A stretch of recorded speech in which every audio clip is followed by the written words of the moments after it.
every tissue in our body, every structure in our body can be affected by movement, can be affected by exercise.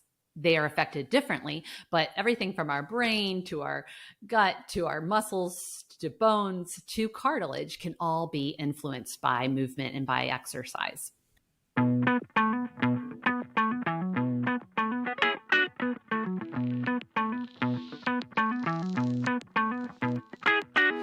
Hello and welcome to the Over 50 Health and Wellness Show. I'm your host, Kevin English. I'm the founder of The Silver Edge, and our mission is to help you build and maintain a lean, healthy body that you love for the rest of your life, so that you can show up in the second half of your life as the healthiest, strongest, most vital version of yourself. We have a great show for you today. Laurie Kertz Kelly is here, and she's going to give us the blueprint for building and maintaining bulletproof knees. But before we get to that, I want to let you know that we've opened registration for our 21-day Flabby to Fit challenge. If you are someone who's looking to melt away a few pounds, sculpt and tone some muscle, and engage with a like-minded community, then I encourage you to jump into this challenge. It's absolutely free to enter, and the winner's going to walk away $500 richer. Now, this year we're capping this at 100 participants, and as of this recording, we're almost halfway full. The challenge kicks off this coming Monday, September 11th, so if you're listening to this before then, let's get you signed up. You can find the registration link in this episode's show notes over at silveredgefitness.com/224, or you can just shoot me an email at coach@silveredgefitness.com and I'll reply back with the link. Okay, enough of that. Let's get on with today's show.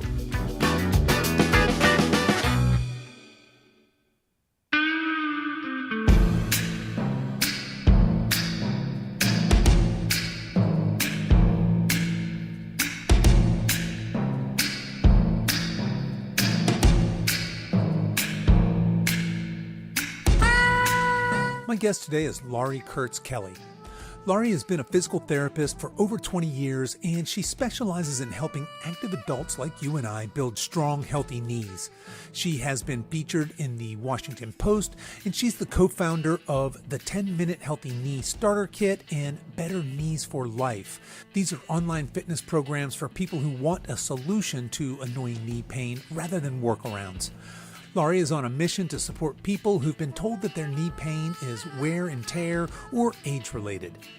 I started our interview by asking Laurie how she got interested in specializing in knee health. I loved math and science and movement. I enjoyed growing up, going outside, riding my bike, playing sports, and just trying new types of movement. Like when I was 30, I enrolled in some ballet lessons. So it just enjoyed that type of thing, and it made physical therapy a natural choice in terms of what to study. After I earned my graduate degree, I began practice and just found that there were gaps in my knowledge. And so I was really glad early on in my career, I was really glad to meet Dr. Doug Kelsey. He's the author of the 90-Day Knee Arthritis Remedy and the Runner's Knee Bible. And he just kind of filled in these very critical blanks that I felt were in my own practice. And then unfortunately or fortunately, I got knee pain myself, and I needed to implement some of these concepts for my own health. I needed some help with that. I couldn't do it all by myself. It's helpful to have someone from the outside to kind of look at things when you're experiencing them yourself. But I did get through the knee pain, and after, what felt like an eternity, it just is like when you're in pain or you're injured, life gets kind of small. But went through that and really, really have since then focused a lot on how do we help people with knee pain, and how do we not just dismiss knee pain as age-related or wear and tear type of thing. Fantastic. Okay, I want to dig into a lot of that, especially on the wear and tear and age-related knee pain. So it sounds like you, having been an active person yourself, that just sort of you were led into this path of physical therapy. and then you experienced some knee pain yourself. It sounds like you met this mentor, and that's really what got you interested in specializing in the knees, right? So before we dig into maybe the more age-related type thing, but talk to us as a physical therapist.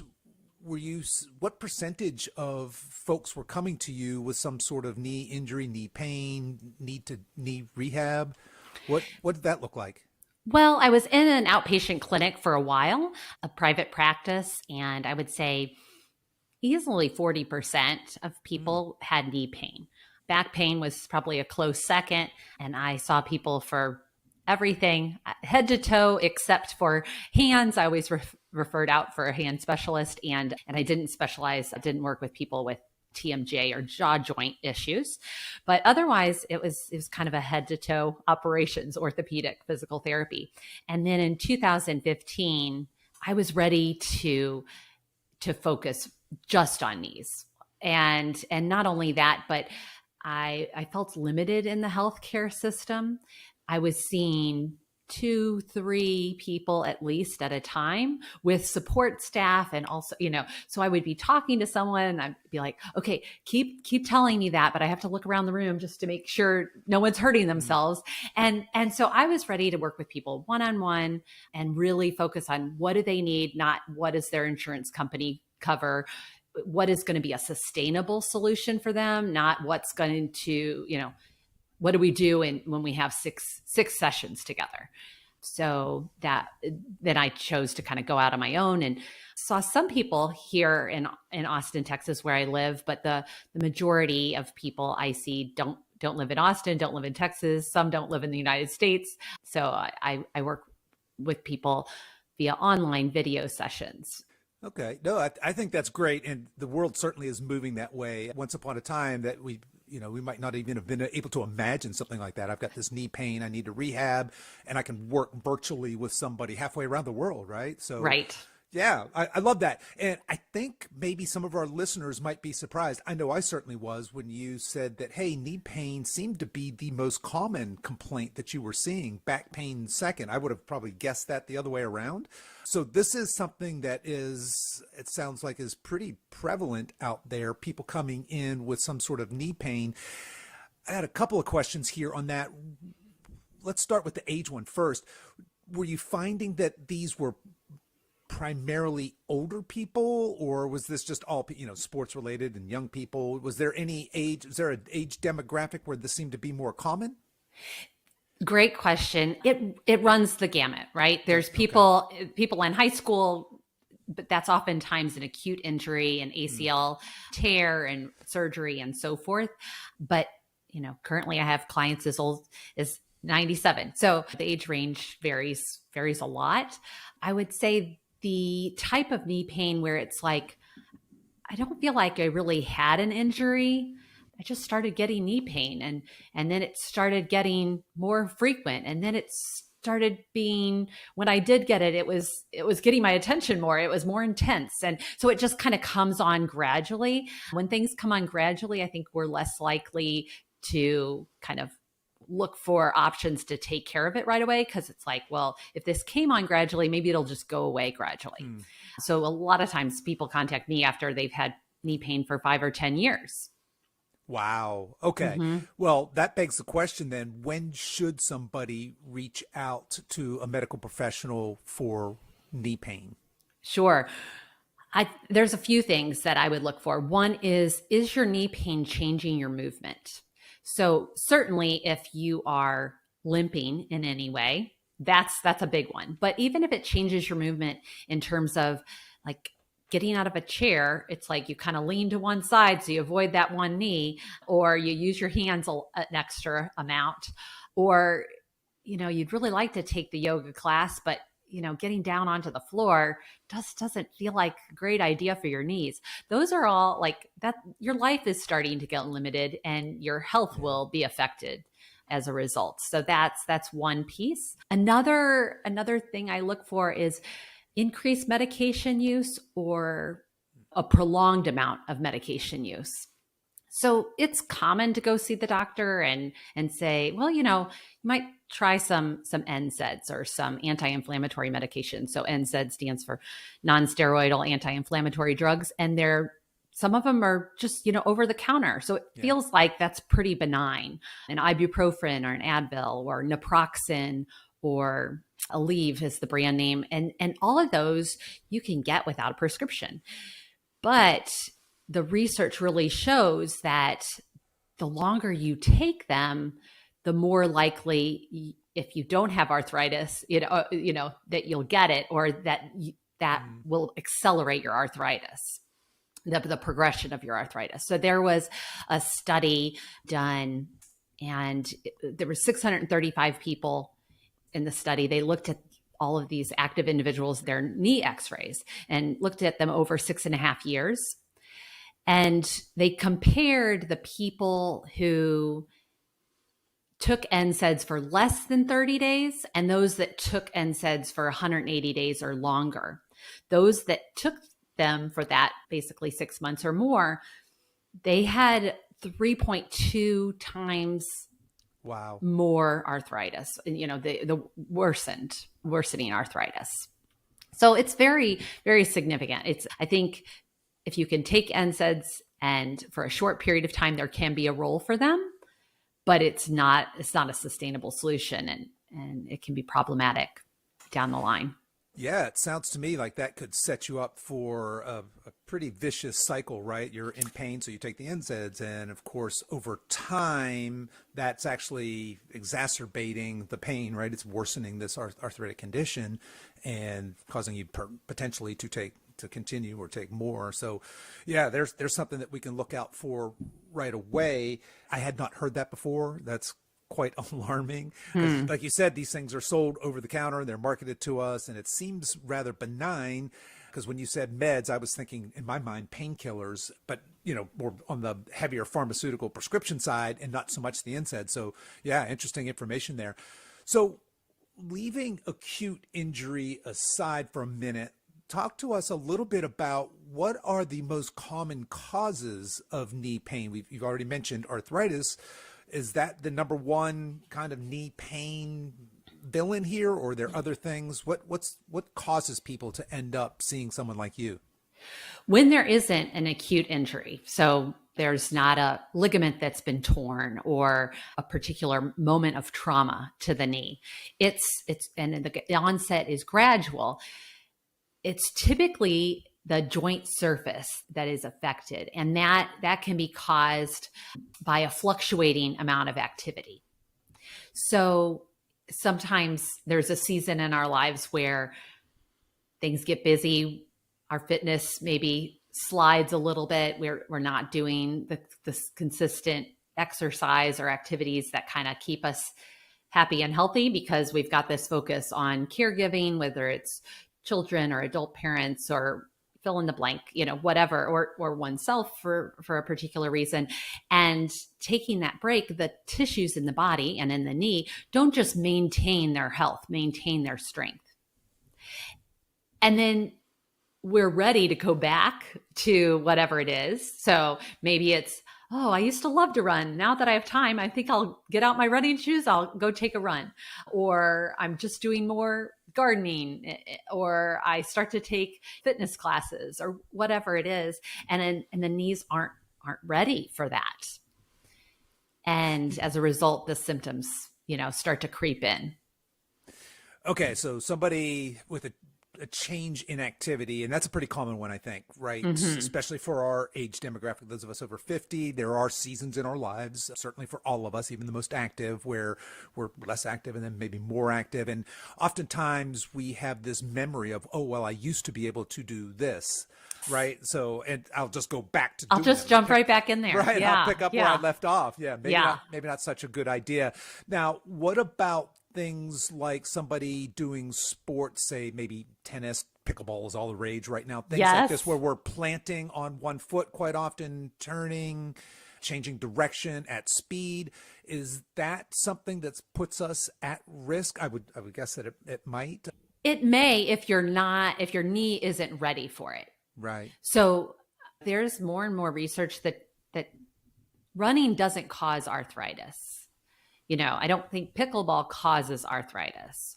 The activities themselves aren't the problem. It's when the body isn't ready for those activities. Gotcha. So just like if you can only lift 10 pounds overhead and you try and lift 15 pounds, that's going to maybe hurt your shoulder. The same thing if you can turn and bend on your knee, essentially do a small squatting action. There's some torque on the knee, and the knee is strong enough to do that once. That's great, but maybe it's not strong enough to do that once a minute for an hour. Yeah. Yeah. Okay. Well, before we move on from this subject, I want to pick apart arthritis because obviously that's a huge topic in this age demographic. We've mentioned it here a couple of times. I'd like you to talk a little bit about, because you mentioned running doesn't cause arthritis, probably pickleball. These sports aren't causing it.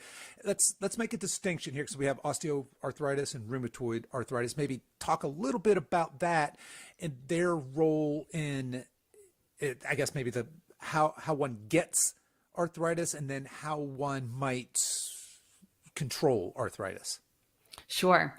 So osteoarthritis and rheumatoid arthritis. Rheumatoid arthritis is an autoimmune condition. So you can get a blood test and kind of rule in or out whether that's occurring. Osteoarthritis, osteo means bone, arth means joint, itis means inflammation. So it's a condition affecting the joint surface. It can happen in any joint, but when we're talking about the knee, it's the joint surface where the end of the thigh bone reaches the top of the shin bone or the tibiofemoral joint. Both of those surfaces of bone are covered with a substance called cartilage, which provides shock absorption. And when it's healthy, it's smooth and there's no friction in there. It's like slicker than ice on ice. There's also the joint between your kneecap and the groove on the end of the thigh bone. That's the patellofemoral joint. And that too can be, the cartilage there can be affected as well. So when cartilage is strong, on a molecular level, the cells of cartilage bind water very tightly and the surface is firm. So strong cartilage is hard or firm cartilage. Cartilage is kind of on a continuum where it's not like you have healthy, strong cartilage over here and broken, abused, arthritic cartilage over there. There's a continuum, and as cartilage weakens, it's getting softer. So chondromalacia is on that continuum. Chondro means cartilage, malacia means softening, and softer cartilage means the cartilage cells aren't holding on to water molecules as tightly. And that's a weaker type of cartilage. When cartilage is weaker, an activity that, might seem rather benign or that you did, 10, 12 more years ago that you enjoyed doing may put pressure on the cartilage inside your knee to the point where microscopic cells of the cartilage shear off. And you may not feel it right in that moment. So you may go for a short run, or you may go do some exercises at the gym, or you may go play a short game of pickleball, and you may not feel it while it's happening because there's not nerve supply that goes to the cartilage. What happens is those cells float around inside your knee in this joint fluid that's in there, and eventually those microscopic cells of cartilage contact the joint lining, and the joint lining does have nerve supply. And then people start to feel like an achy sensation, or maybe a light burning, or a soreness, and it's delayed. So sometimes it can be confusing. Like, well, I felt fine when I was playing, or I felt fine when I was exercising. Why later tonight is this bothering me? Or the next day even, is this bothering me? If that happens frequently enough, then degeneration happens, and that's when x-rays can start to change and that type of thing. Gotcha. Okay. So thank you for that, because that's one of the better descriptions, by the way, that I've heard of arthritis, specifically the osteoarthritis. And I think if we just boil it down to its simplest explanation, we can say that this harder, firmer cartilage, good, this softer cartilage, bad. So that begs the question, what do I do if I find myself in this position where I've got some cartilage breakdown, some OA happening? What do I do to restore it? What's my prescription to get that healthier? And can I bring that back to as good as it was? I suppose that's going to depend on how much damage I've done, but what's our prescription there for rehabbing that? Fabulous question. I love this question because I think this is the question that's not asked often enough. It's like, oh, my cartilage is not healthy. Great. Like this is the beginning of a slow decline. I'm just going to have to accept it. This is the inevitable end, right? Yeah. And it's not. So every tissue in our body, every structure in our body can be affected by movement, can be affected by exercise. They are affected differently, but everything from our brain to our gut to our muscles to bones to cartilage can all be influenced by movement and by exercise. So I like to think of the strengthening required for cartilage. I use the analogy of if you were building your dream home and it's 2 floors, you're not going to focus on building the second floor or even the first floor until you have a really strong foundation. And cartilage is that strong foundation. And the reason is that cartilage gets very little next to no blood supply.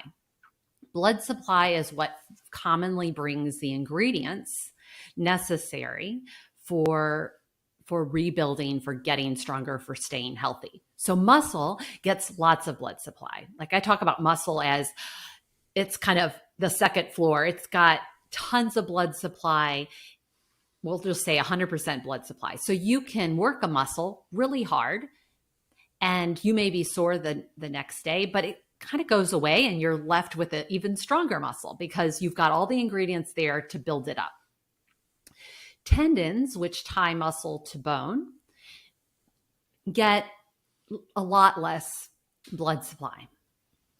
So tendons are getting like 16, 17% the blood supply that muscles are getting. And it's going to be different if the tendon is in what part of the body the tendon's in and how much exercise is going on at the moment.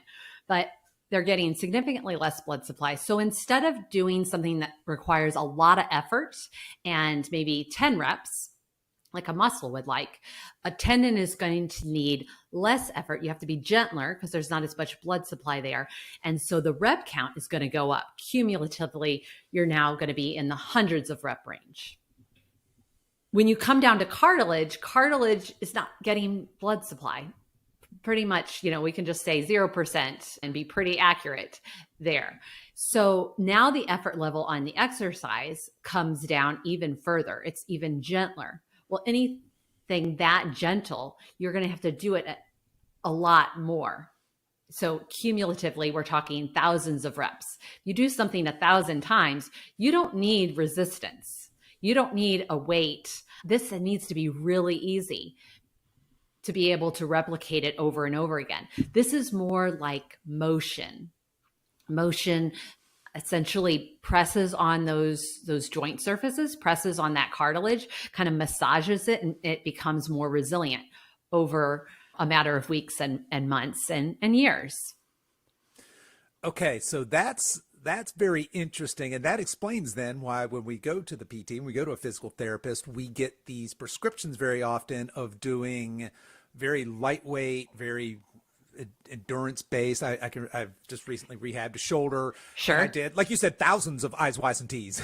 Yes. Yes. And to me, it's can be very, very boring. And I've rehabbed a lot of parts of my body with people like you who are fabulous. And I have found that when you stick to these long, boring exercise routines, you can not only can you rehab, get yourself back to where you were, very often you're building a more bulletproof body in the end. You're coming out stronger than you were before. And I hadn't heard it explained that way, that of course muscle does, the classic hypertrophy rep range is say 10 to 12 reps, right?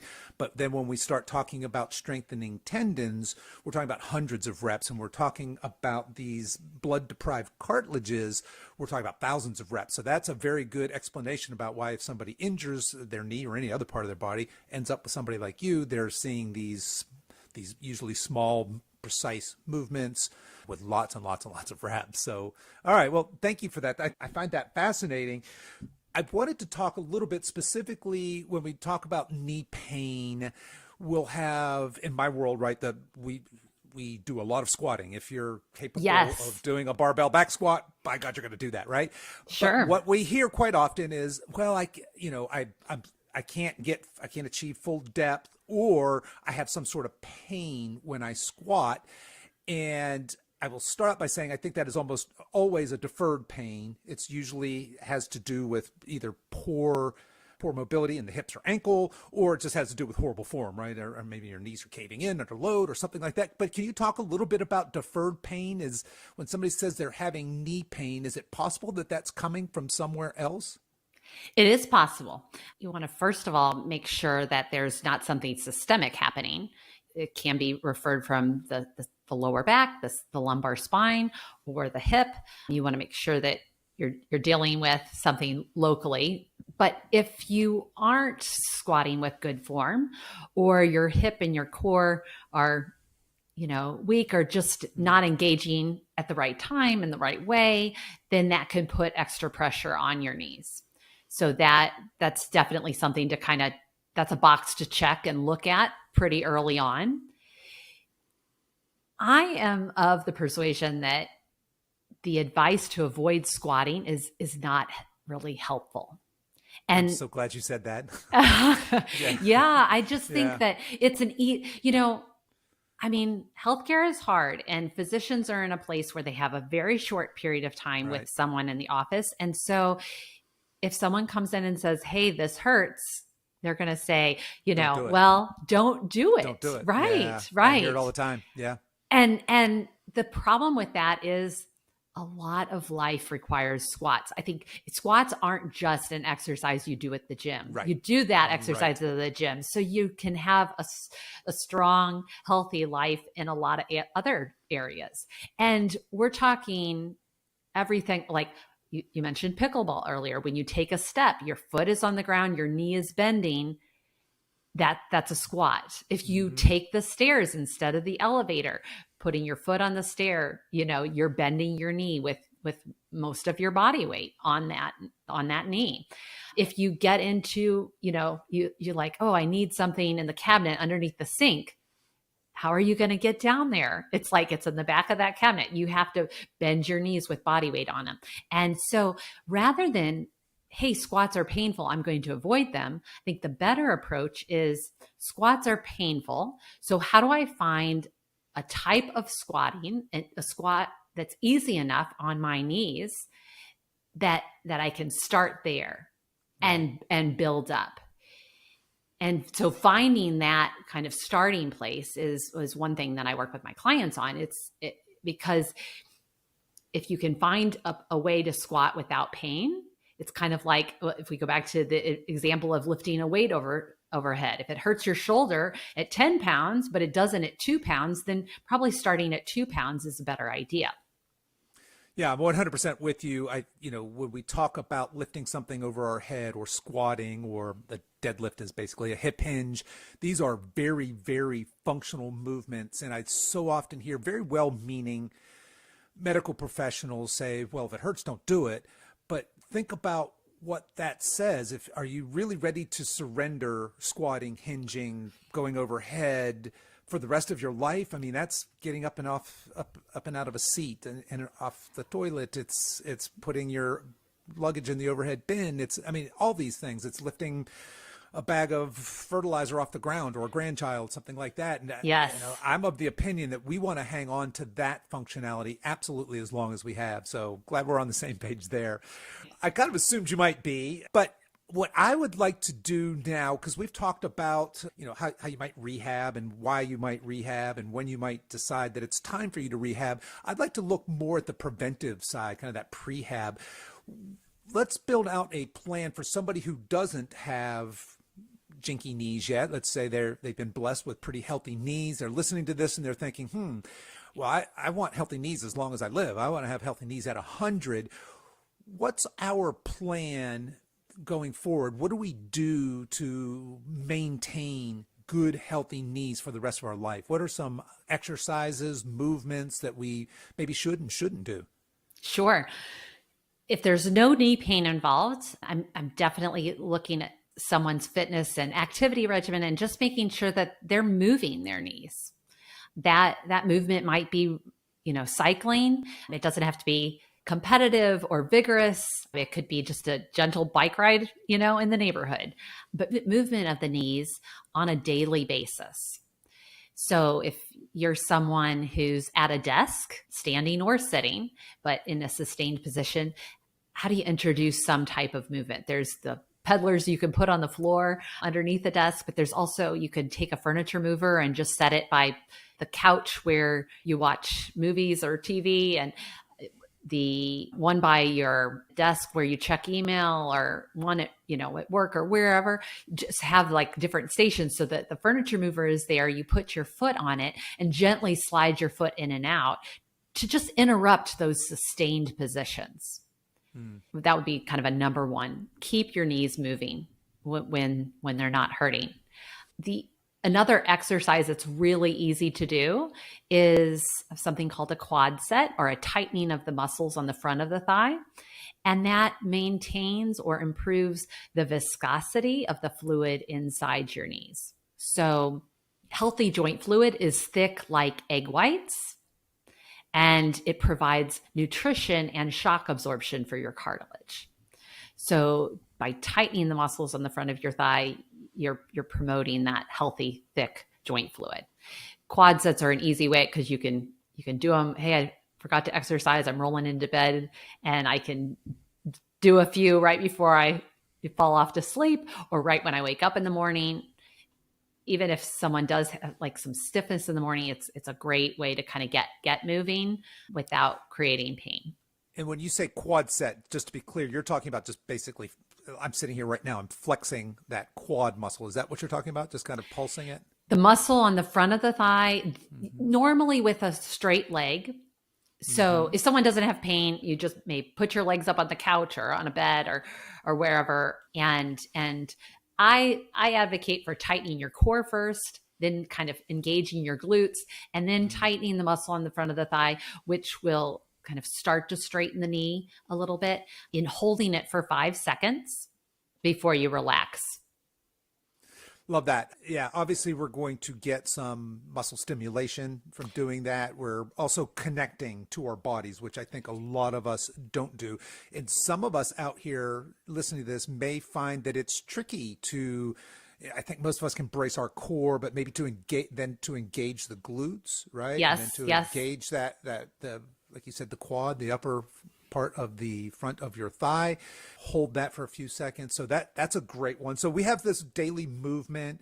We have maybe some, for those of us, and that's probably most of us, that have this sedentary work life, let's just say, we're just not, not all of us are construction workers or things like that, right? Right. We sit in front of desks. We have this kind of, to break up that movement. What then is the role, because we talked a little bit about, hey, I'm a big fan of squatting. What's the role of resistance training, of strength training? Is that something that is recommended for lifelong healthy knees? Absolutely. Sure. I want someone to have a strong core and to be able to engage their core and brace to provide a good foundation for the rest of their legs in different planes. So not just in the front to back plane, which is walking and running and hiking, so forth, but also side to side, and also to be able to resist rotary forces. So in different directions, to have a strong core, to have strong hip muscles, as well as leg muscles. All of those are important because they're going to take pressure off of the joint surfaces. That's very interesting. I think a lot of people might be surprised that one of your top recommendations for lifelong healthy knees is a good, strong, stable core. And when you say core, just to be clear, you're talking, I think, about the entire body from the hips to the chest, all front, side, back, right? I mean, correct. A lot of us think of the just the abs or the six pack, but you're talking about that girdle around the middle of your body. Is that fair? Absolutely. Okay, folks. Yeah. So good, strong core. If we're walking our minimum of 7,000 steps a day, that's keeping us with our daily movement. Those of us that are sedentary, maybe consider doing some of those quad sets. Let's get a nice, strong core. What then is the role of muscle? So if I'm developing specifically, I get that nice, strong core, because we should have that for everything we do, especially as we age. But what about leg muscles, so calf muscle, the muscles above and below the knee? Is there an importance in strengthening that? Is there a benefit in doing strength training, like sets of 3 versus hypertrophy, say sets of 10 to 12 versus muscular endurance, say sets of 20? What do I want to do for that, for my, or maybe all 3? What's my prescription there going forward? That all of that is important, and I think have roles in different, different people. So, for example, there's a lot of research with postmenopausal women that power training is and building muscle is incredibly valuable. I would just advocate for make sure your knees are strong enough for that. Right. So you're going to be safer to introduce the movement before you introduce a lot more resistance or a lot more weight. Is it fair to say that the reason for that is I can develop because we talked about muscle, we talked about tendon and cartilage, I can develop my muscle a lot faster than I can those tendons and cartilage in that very delicate joint, the knee? Is that maybe why you would say, hey, let's perfect the movement and then let's load it slowly over time? Am I giving my tendons and cartilage time to adapt as well, or is there a different reason for that? So because your muscles have so much blood supply, they can recover so well and so efficiently and effectively, and they give you real-time indications of when they're done. Right. You can get tired and it's like, okay, I can't do the exercise with good form anymore. So clearly I need to stop. Whereas cartilage doesn't give you that immediate feedback. And so you get delayed information. And if you go at it too hard, too quick, that delayed information is oftentimes pain, stiffness, or swelling. Okay. Gotcha. All right. So then for our prescription, we'll have some daily movement. We'll have some movement for those of us that are sedentary. We'll certainly want strong cores. We'll want to develop muscles slowly over time. And we've had some folks on this podcast. We've had Shelley Stetner. She's a 72, 73-year-old power lifter, just smashing world records in powerlifting. So and she didn't start until her late 60s. So it's never too late to get started on something like this, right? Especially for the ladies that may be thinking, I don't know, powerlifting with a barbell, but certainly a lot of benefits to that. So let's go back then to, we had said that knee pain and knee deterioration is probably more of a lifestyle thing, and I'm paraphrasing here, than it is a inevitability of aging. But obviously we're not going to live forever, and there is some breakdown. What can we expect as we age from 50s to 60s to 70s and 80s and on with our knees? If we take care of our knees, can we expect them to be mobile and strong until we're 100, or is that kind of unrealistic? Great question. I don't know that there's clear evidence or research backed, but I see no reason why you can't continue to be really active and your knees stay healthy. I will say that X-rays don't often correlate with people's symptoms. I've had a client who has come to me and her X-rays showed severe, really horrific arthritis, and they were trying to offer her a knee replacement. She's like, but that's not really where I'm hurting. And she kind of pointed up to her hamstring or the back of her thigh, and she wasn't having symptoms. So I think it's important not to correlate, hey, my X-rays have changed, with, hey, I'm just, this is inevitable that I'm going to need a knee replacement. I'm glad you brought that up. That was something that prior to hopping on this call, I wanted to talk to you about, and it had completely gone out of my mind, but I did want to talk about knee replacement. So very often when we go to a doctor who that's the tool in his toolbox is knee replacements, and he looks at a damaged knee, he says, you need a knee replacement. And I'd love to hear your thoughts on when somebody is given that news, hey, you need a knee replacement or any joint replacement, really. Is there a cause for them to go out and get a second opinion from somebody who's maybe not a knee surgeon? Is there a possibility that that knee could be saved, rehabbed? What's the likelihood, and when is it inevitable? When is it time to absolutely replace your knee? Sure.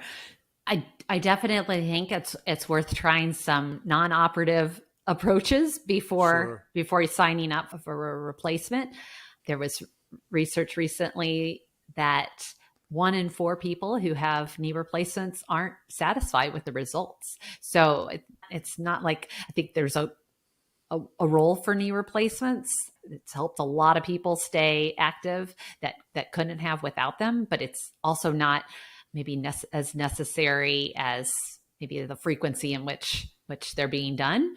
So if you can find a level of, if you can decrease your activity and feel better, and increase your activity and feel worse, your body is responding, right? If you have constant pain, debilitating pain, you're waking up at night with pain, you're waking in the morning and the pain is almost as bad as it was the night before, you're likely getting to a point where the degeneration is creating negative effects, not just for the cartilage, but maybe for the underlying bone.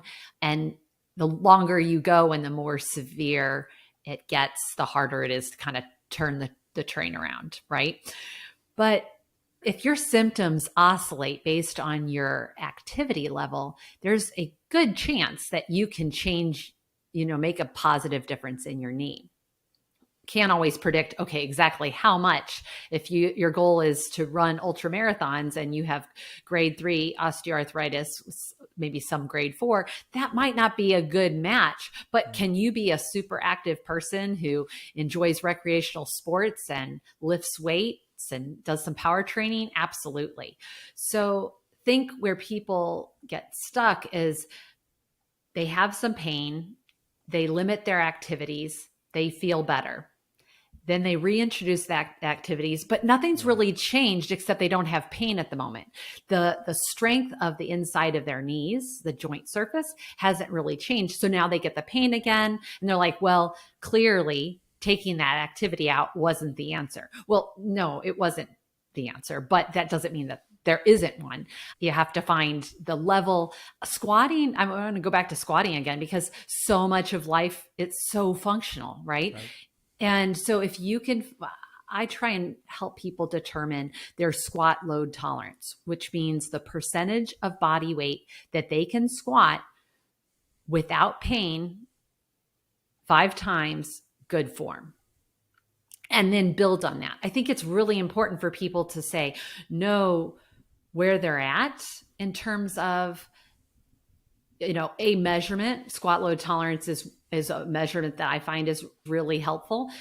And then measure it again several weeks later. You may not be at the point where life is pain-free, but if you've moved from 20% to 32% in terms of what your knee tolerates, the percentage of body weight that your knee tolerates, it's like, wow, that's almost a 50% improvement. Like, keep doing those things, even if they don't feel super exciting in the moment. Okay, I love that. I've learned a new term here. I love the term squat load tolerance, and that's a percentage of your current body weight that you can do for 5 reps pain-free. Absolutely love that. And clearly, if you can do that and see that progressing, you're moving in the right direction. So for those of you out there maybe that have got knees and are considering knee replacement, or have been told, or you have loved ones that have been told they need a knee replacement, certainly, maybe you do, maybe you don't, but I would certainly look into and investigate alternatives to that knee replacement. Like you said, I believe there's a time and a place for those, right? It's amazing what we can do with Western medicine, but I think very often we're also very quick to say, no, let's just replace it, right? And that's an easier answer than, well, because we've just talked for 45 minutes here about rehabbing and prehabbing knees. And so it's a little more nuanced and complicated, perhaps, for that road of recovery. Well, Laurie, you obviously have spent a lot of time in your life dedicated to this subject. What's next for you? What's on the horizon for you? Oh, Dr. Kelsey and I collaborate together, and we have some projects that we're working on to help people support people with their knee health. Certainly, in addition to what we already have out there, we're looking at ways to help people who are getting gel injections. So hyaluronic acid, it's a type of injection. It's not a steroid injection. It supports the health inside, the cushion factor inside your knees.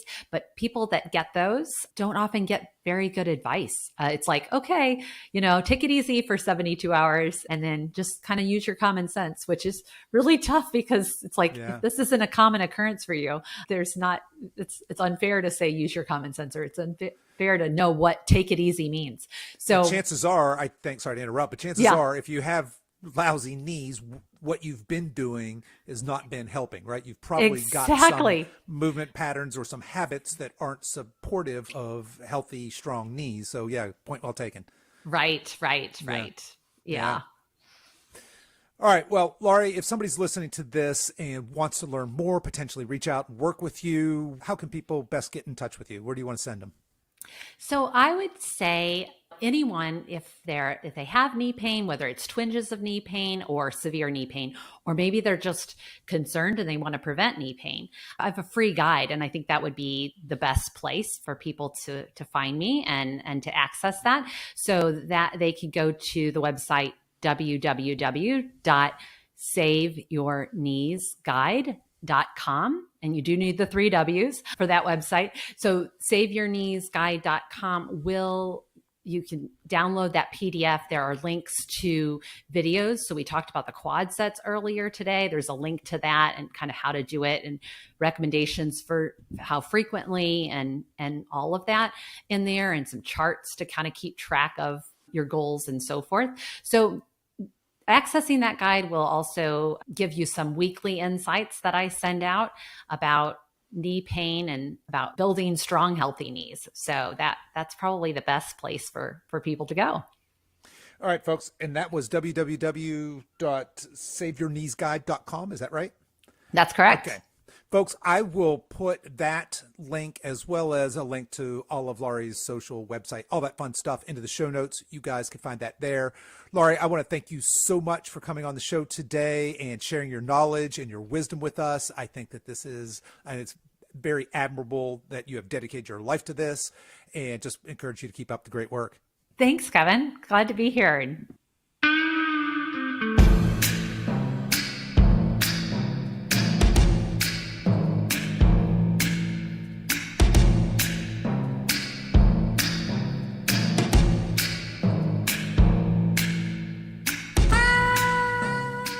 Okay, that's our show for today, folks. Please make sure you head over to silveredgefitness.com/224 and get yourself registered for our 21-day Flabby to Fit challenge.